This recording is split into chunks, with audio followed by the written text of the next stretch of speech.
원장님 그런데 네. 좁쌀 여드름은 왜 생기는 걸까요?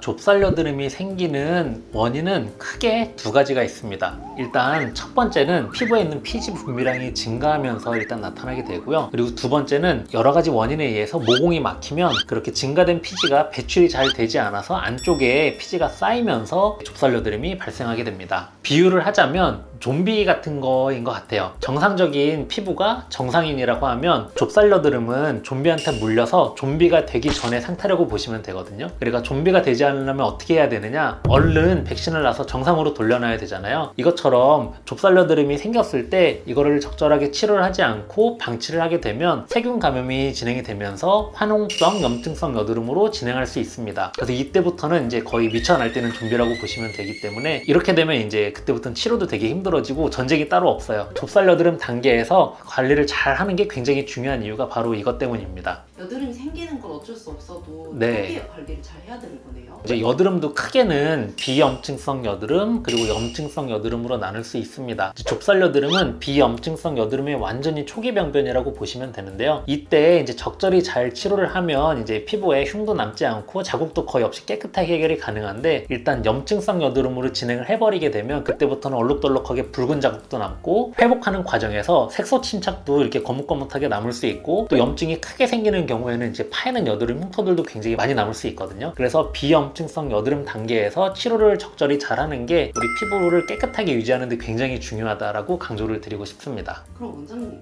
이 좁쌀 여드름이 더 심해지면 안 되는 거잖아요. 네. 그러면 어떻게 해야 될까요? 우선 생활 습관이 가장 중요합니다. 크게는 수면, 스트레스, 식습관 이 세 가지를 꼭 잘 지켜주셔야 되는데요. 왜 그러냐면 우리가 잠을 못 자고 스트레스를 많이 받으면 우리 몸에서 이제 스트레스 호르몬 코티솔이라는 호르몬이 증가되면서 피지 분비량도 늘어나고요. 각질도 잘 탈락이 되지 않으면서 여드름이 쉽게 발생할 수밖에 없거든요. 그래서 잠 잘 자고 스트레스가 많지 않은 환경이 굉장히 중요하다라는 것을 저는 항상 강조를 드리고 싶고 그리고 이제 세 번째는 식습관이거든요. 특히 글루코즈 인덱스라고 해서 너무 당분이 많은 제품들 있잖아요. 단 음식, 뭐 밀가루 음식 이런 글루코즈 인덱스가 높은 음식들 그리고 두 번째는 유제품 그리고 세 번째는 튀김류 그리고 당연하지만 우리 햄버거나 뭐 피자 같은 인스턴트 음식들 이런 것들을 피하는 게 엄청 중요합니다. 그리고 추가로 여기서 더 말씀을 드리면 여드름을 유발할 수 있는 건강기능식품들이 좀 몇 가지가 있어서 이런 것들 혹시 드시고 계시면 꼭 체크해서 끊어주시는 게 중요합니다. 일단 첫 번째는 비타민 B6나 B12가 포함되어 있는 건강기능식품인데요. 일주일에 5에서 10mg 이상의 고용량을 복용하면 이렇게 여드름이 많이 발생할 수 있고 이런 경우에는 이 비타민을 끊으면 중단 이후에 3주 이상 지나면 서서히 여드름이 호전이 될 수 있습니다. 그리고 두 번째는 이제 다시마나 김, 미역 등 해조류에 풍부한 이런 요오드 성분도 적을 때는 문제가 되지 않지만 너무 많이 먹으면 여드름을 유발할 수 있기 때문에 요오드 성분이 많이 들어있는 건강기능식품도 끊는 게 굉장히 중요하고요. 그리고 세 번째는 유청 단백질입니다. 우리 웨이 프로틴이라고 하는데 특히 우리 운동하고 바디빌딩 하시고 이제 이런 분들 막 하루에도 막 3-4스쿱씩 먹고 그러신 분들이 많이 계시거든요, 최근에는. 근데 이 유청 단백질은 우리 IGF-1이라는 성장 인자를 많이 증가시켜서 근육만 발달시키는 게 아니라 피지샘도 함께 발달을 시킵니다. 그래서 피지 분비량이 많아지기 때문에 특히 이런 분들 턱 주위, 입 주위랑 턱 밑에 이렇게 여드름이 많이 나시는 경우에 꼭 유청 단백질을 끊고 닭가슴살이나 생선이라든지 이런 생식 위주의 단백질을 섭취하는 게 굉장히 중요할 수 있습니다. 그리고 마지막으로 이거는 흔치 않은데요. 우리 정말로 좀 극도로 운동을 좋아하시는 스테로이드 주사 맞고 이제 이런 분들은 굉장히 급격하게 이 얼굴 전체와 목 쪽에 그리고 가슴 쪽에 여드름이 급격하게 나타날 수 있는 그런 중요한 원인이 되고 있고 또 심지어 이런 분들은 바디빌딩 하시는 분들인데 가슴이 약간 여자처럼 되는 여유증도 나타날 수 있거든요. 그래서 이제 이렇게 스테로이드 쓰시는 분들도 여드름이 올라올 수 있기 때문에 이렇게 운동하시는 거는 좀 피해 주시는 게 좋지 않나 라고 생각을 합니다. 그리고 집에서 절대로 하면 안 되는 행동도 있습니다. 제일 중요한 거는 집에서 얼굴에 손을 대지 않는 것입니다. 우리 손에는 사실 세균이 굉장히 많아요. 그래서 세균이 감염되고 그럼 염증이 생기면서 색소 침착이 남고 또 아까 말씀드린 것처럼 폐에는 흉터가 남을 가능성이 높아질 수밖에 없어서 손대지 않는 게 굉장히 중요하고요. 그리고 여드름 나시는 분들 집에서 이렇게 각질 제거 열심히 하시는 경우들도 정말 많거든요. 근데 피부가 예민해지게 되면 또 피부가 전반적으로 붉어지고 이로 인해서 트러블이 올라오는 경우들도 정말 많아요. 그래서 집에서 각질 제거하는 것도 굉장히 조심하셔야 되고, 또 우리 세안할 때 특히 이제 피지 분비량 많고 여드름 많이 올라오면 막 수시로 세안하면서 열심히 피지 닦아낸다고 세안 많이 하시는 경우가 많은데, 각질이 사실은 나쁜 게 아니고 피부를 보호해주는 굉장히 중요한 층인데, 이제 그런 각질층이 손상을 많이 받으면서 피부가 예민해지고 트러블이 더 심하게 올라오는 경우들도 많아서 너무 열심히 닦아내는 것도 반드시 좀 피해야 되는 그런 습관이라고 생각을 하시면 됩니다. 저희 여자들은 스크럽 엄청 열심히 하시잖아요. 그러면 이제 일주일에 몇 번 정도가 적당할까요?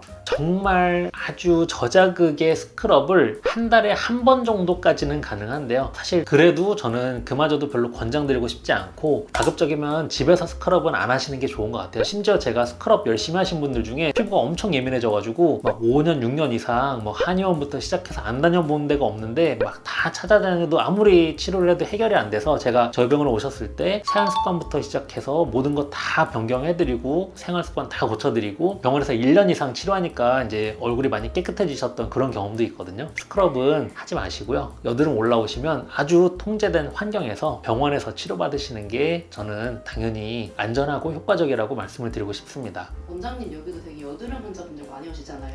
보통 어떤 장비를 쓰시나요?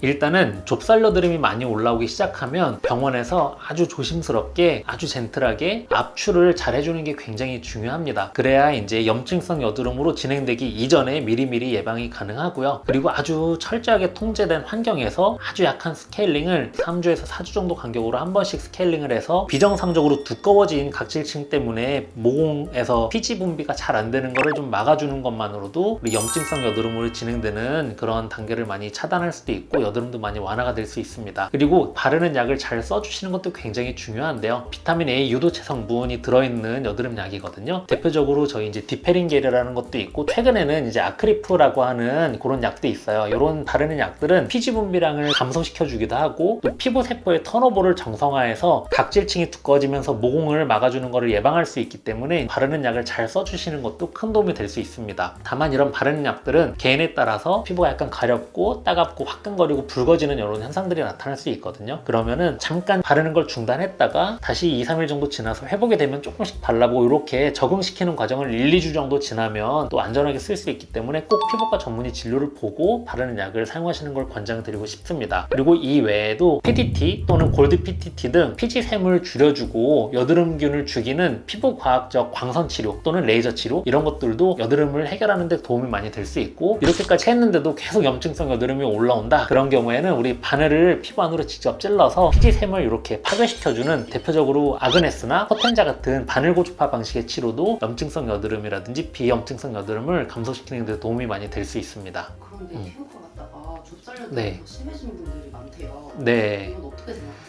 피부 상태에 맞지 않는 치료를 하게 되면 피부가 좀 예민해지고 좁쌀 여드름 같은 미세한 이런 오돌토돌한 구진들이 올라오는 경우들이 발생할 수 있습니다. 예를 들면 나는 피부가 되게 얇고 건조한데 피부에 오돌토돌하고 약간 파인 흉터들이 있다고 그냥 프락셀치로 확 때려버리면 피부에 열 자극을 굉장히 심하게 받으면서 피부가 되게 예민해지고 피부가 막 울퉁불퉁해지고 그런 현상들이 나타나실 수 있거든요. 그래서 반드시 피부과 전문의 병원에 가셔서 개인의 피부 상태를 확인하고 그에 따른 적절한 치료를 받는 것이 매우 중요합니다.